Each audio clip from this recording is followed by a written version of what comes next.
So one of the first things we'll cover is the things that Tompkins or Seaton do not, and Clark only hints at it. It's one of those things is the use of tribal signs. Now each tribe had a sign that they used for themselves, and they probably had those that they used for other tribes. And the problem we run into there is that the sign for what one tribe uses for another one, that other tribe may not care to be called that. A really good example of that is a sign that Tompkins uses for Apache. He makes the sign for Indian by rubbing the back of his hand, and then he indicates a sign for the Elkhorn fiddle players. Now, I have spoken with quite a few Apaches in Oklahoma, and they do not care to be called that. So before we use a tribal sign, it's always best to ask. And the other thing that's not really covered in those texts is the use of the index finger to point to someone. Some of the southern plains tribes consider that to be disrespectful. So if you must point, do it with either with your thumb or point to the person respectfully, not just stick your finger out there. So those are some of the taboos that neither of those texts cover. And you would be amazed at the number of signs that you can do with just that one little finger right here. You can do down, up, come, arise, now, yes, alive, lightning, white man, bring, take, all with just that one little finger. And you can combine it with others, like to say if the old terminology would be to go under or pass away. Just hold the hand out in this manner and under. Now that sign should not be confused with a sign that's used for steal, as in stealing something. We make the sign for take, which is the one finger. So what this symbolizes is hiding and taking. So if you think someone stole their horse, you might talk to them, you steal my horse. And some more signs that are confusing. Consider the signs for night and forget. The sign for night, we hold our left hand out in this manner, take our right hand, that just means it's covered up. Now that can be very confusing with the sign for forget, which comes out like this. Now while we have those hands in that position, there's another one that can be confused with, like say beyond the river. The sign for beyond is across and laid over. And that sign there can be confused with something else. Where we do the across and like this for beyond, like the sign for another, which is take the hand over here and just bring it over like this. Like if you think that someone is not being truthful with you, you might look at him and say, you tell me another tall tale. Now if someone does that to you, they're questioning what you're saying. So you might want to think about what you're saying if they do that. Let's see, I'm having to refer to my notes. And another thing that gets really confusing in sign language is concepts of time. Tompkins uses the sign for time is the fingers in tandem like this. Now if we're talking about past or present, what I found it works best is think of the left hand as the present. Where is the action taking place in reference to the present? Is it taking place before the present, which would make it the past, or is it taking place after the present, meaning the future? So to keep that one straight, just remember, this is the present. Where's the action taking place? And along with that sign for time, if you're talking about in past action, how far back we pull the hand indicates how long in the past. Now if we're doing the sign for a long time, as we pull this hand back, we just shoot this one forward a little bit.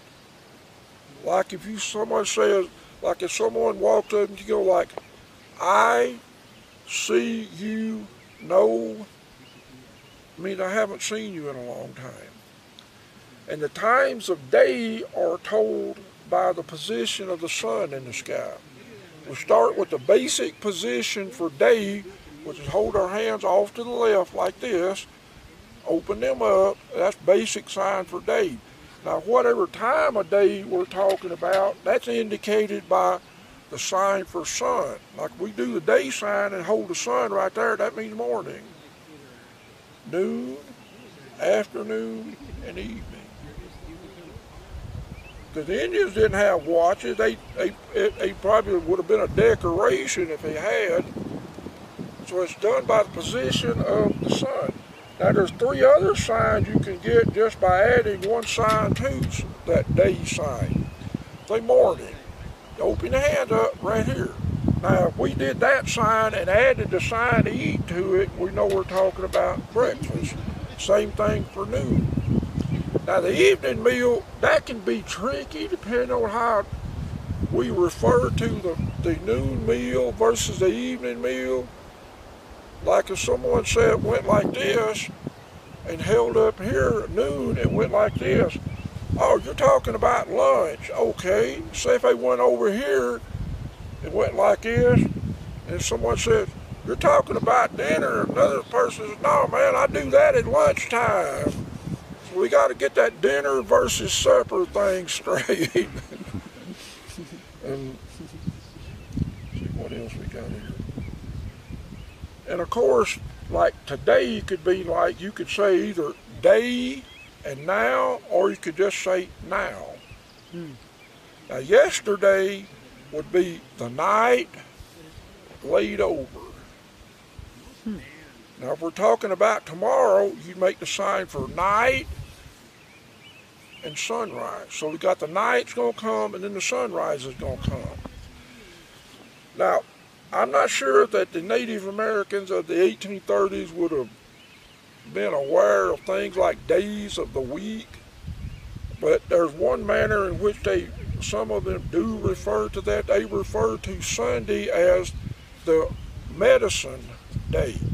So if we're talking about days of the week, we make reference to them and how many days before medicine day versus how many days after.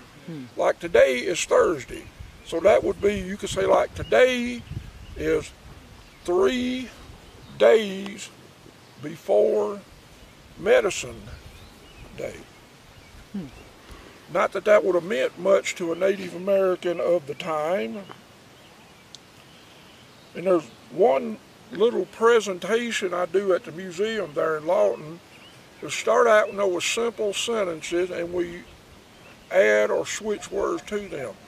Like if we were to come into camp, this morning, I mean, I could smell bacon and coffee all over the camp. It wasn't good. So if you smelled some food, somebody cooking something, and say you wanted some coffee, you walk up to the person, make the sign for a question. Now that can mean any question except why. Why is done the same way, but it's done a lot slower. So if you would ask the person if they had coffee, you would say, question, you have coffee. They would either go yes or no. And say if you drank your coffee and if the guy asked you, do you want food? So we got have versus want. He would look at you, question, you want food. Now say if we let's substitute coffee for tea. Now that's one of those that the Native Americans probably had to play on to get it, because there's about 4 signs you gotta use to talk about tea.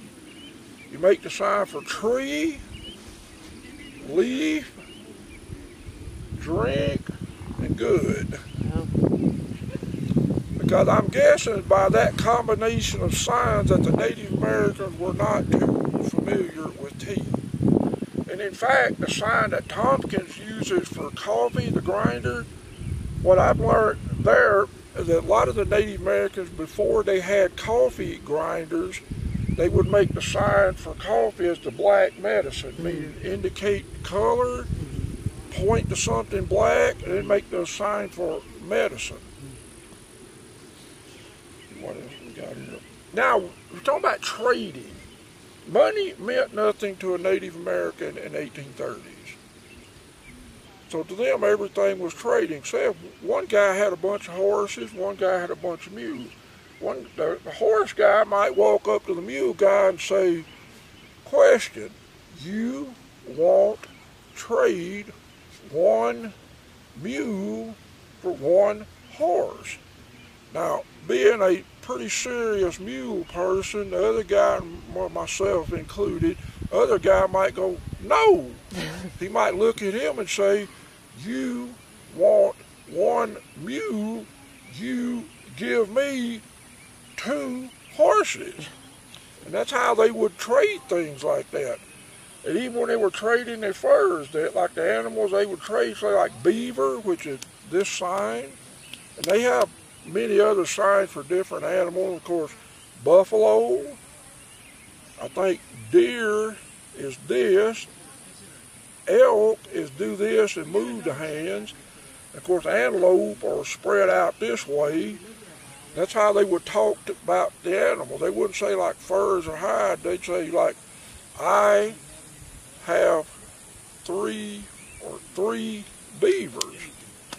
And he'd look at him and go, okay, and they'd point to him and say, you give me coffee. Because they're talking about trading. And one of the things I've learned about sign language from having spoken with many Native American visitors is that the more interaction there was between various tribes, the more you would have seen sign language. Like the Great Plains, that's where it's pretty much concentrated. Say versus a rather secluded tribe in the old days, the Apaches in the Southwest. Because primarily sign language was a trade language. It could also be used in other areas, like say if you're too far away for the person to hear you, or if you wish to carry on a private conversation. It could be used for that. Now, does anyone have any questions so far before we go into a pretty complicated subject? This sign you were doing. That denotes ownership. Now, I have seen a few AMM brothers use the sign for carry to denote ownership. So it's related to Take possession. the thumb and just wrist action, bring it out. But do it slowly, because there are some countries in Europe, if you do that sign, you are going to jail. Do not do that sign in Italy, unless you want to be arrested or their jail, because that means something different. And it's kind of related to... It's just a wrist action comes out. Possession? What's possession? It means possession or ownership. Okay, I never... I have seen some AMM brothers use a sign for carry. To that, I would say check out pages 19 and 37 of the Tompkins text. Now granted, if you use the sign for carry, if you can get your point across, then you have communicated. But that's just something to be aware of. Now we get to a fairly interesting subject, counting. Counting usually starts out, now 1 to 10 is pretty simple. We start holding up the fingers, 2, 3, 4, 5, 6, 7, 8, 9, and 10.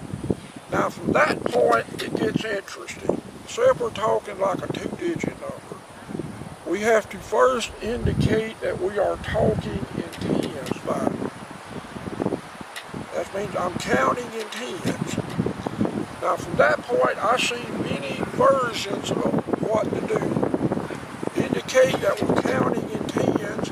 And I've seen some where you hold the left hand out, take the right index, and do that from base to tip like this.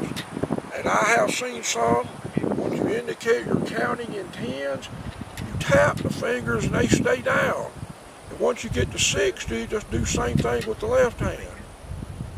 So if we were, say, talking about, say, a two-digit number, say number 2.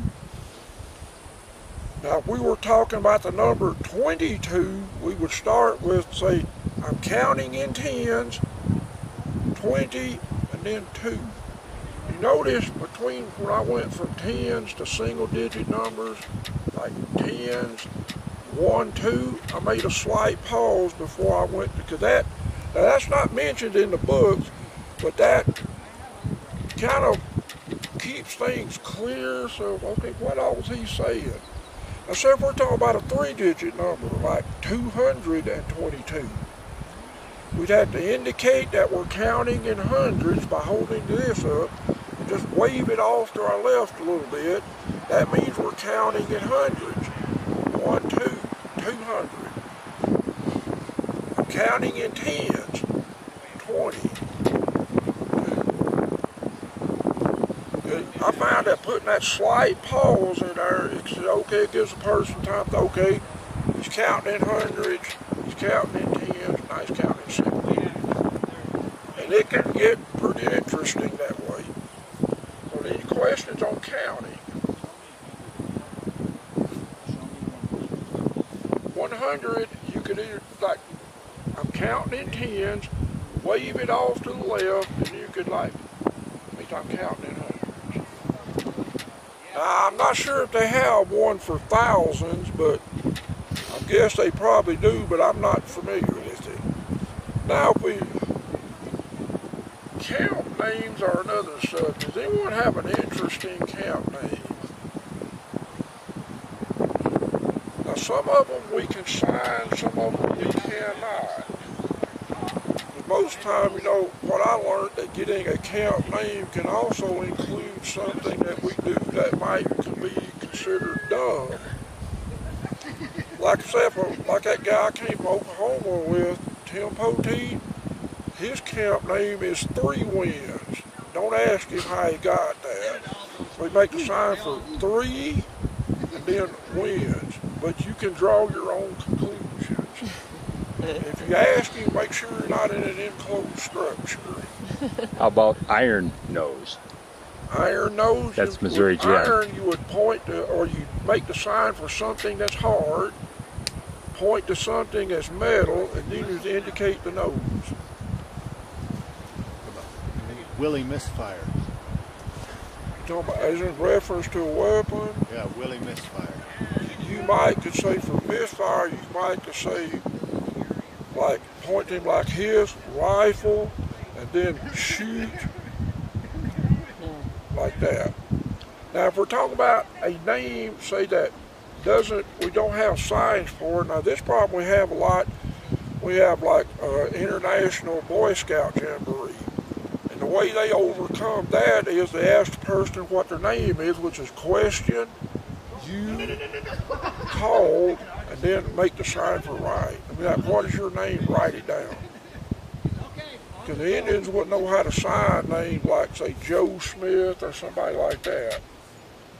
Yes, sir. How about swims with horses? Oh, you talking about Sunkasapa, right?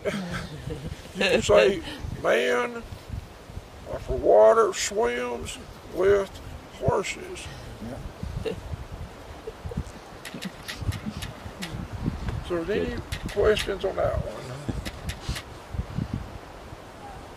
Okay, folks, well that about concludes my notes that I have written down, and I'll be in camp tomorrow morning. If anyone else has any questions or things, or if you know somebody that'd like to work on it, just let me know, and I'll be glad to help out. Thank you. Yeah, thank you.